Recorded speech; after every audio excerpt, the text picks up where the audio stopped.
आप वो बन सकते हैं जो बनने के बारे में सोचते हैं। बस इन बातों को दिल और दिमाग में उतार ले। जो हो चुका उसकी परवाह करना बंद करो।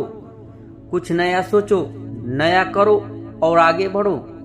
जो हो चुका अगर उसी में उलझे रहोगे तो आपका आज का खराब हो जाएगा। आज खराब होने का मतलब पूरा जीवन खराब। मेरी इस बात को आप हल्के में ना लें। आप इतने समझदार हैं कि आप मेरी इस बात को अच्छे से समझ सकते हैं। अगर आप वाकई पीछे घटने वाली घटनाओं को दिन रात अपने दिल और दिमाग में दोहराते रहोगे तो आगे कुछ नया करने का निर्णय नहीं ले पाएंगे। जानते हैं ऐसा क्यों होता है?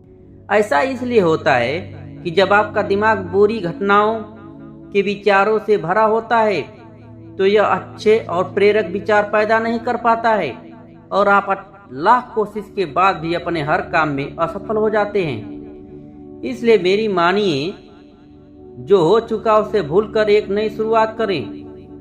मान लीजिए एक कमरे में किताबों का एक विशाल ढेर लगा दिया जाए और आपको एक विशेष किताब का नाम बताया जाए और उस किताब को उस कमरे में लगे विशाल ढेर में से ढूंढ कर लाने को कहा जाए तो आपको कितना समय लगेगा?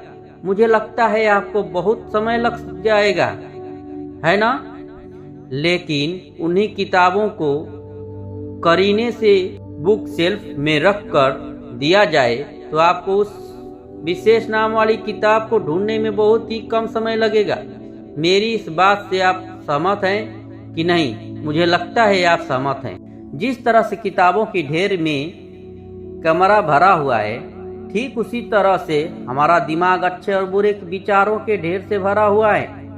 जब हम निराश और दुखी होते हैं तो सही विचार और सही फैसले को सामने लाने में हमारा दिमाग असफल हो जाता है और हमें उस निराश और दुख से बाहर आने में बहुत समय लगता है और इस तरह समय की बर्बादी से हम हमेशा पीछे ही रह जाते हैं। अगर आप अपने विचारों के ढेर को करीने से बुक शेल्फ की तरह दिमाग में रखो तो किसी भी परेशानी का हमारा दिमाग सही विचार और फैसले सही समय पर हमारे सामने ला कर रख देगा।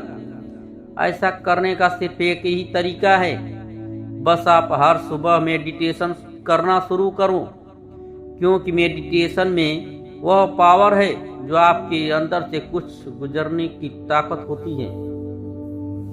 आपके दिमाग में चलने वाले उथल पुथल को शांत करती है और सही रास्ता दिखाती है और सही निर्णय लेने की क्षमता पैदा करती है।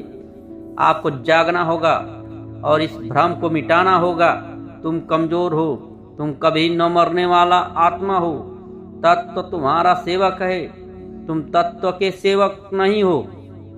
यदि आपकी परिस्थितियों पर अच्छी पकड़ है तो याद रखिए, जहर उगलने वाला भी आपका कुछ नहीं बिगाड़ सकता। शिक्षा क्या है? क्या यह किताबों से मिलने वाली विद्या है? नहीं। क्या यह नाना प्रकार का ज्ञान है? नहीं, यह भी नहीं।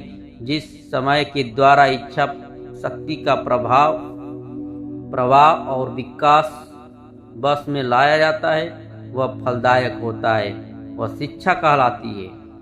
मैं आशा करता हूँ कि आपको यह स्पीच अच्छा लगा होगा। यदि अच्छा लगा होगा तब मेरे चैनल को लाइक और सब्सक्राइब कर देना और अपने दोस्तों के साथ शेयर कर देना। जय हिंद, वंदे मातरम।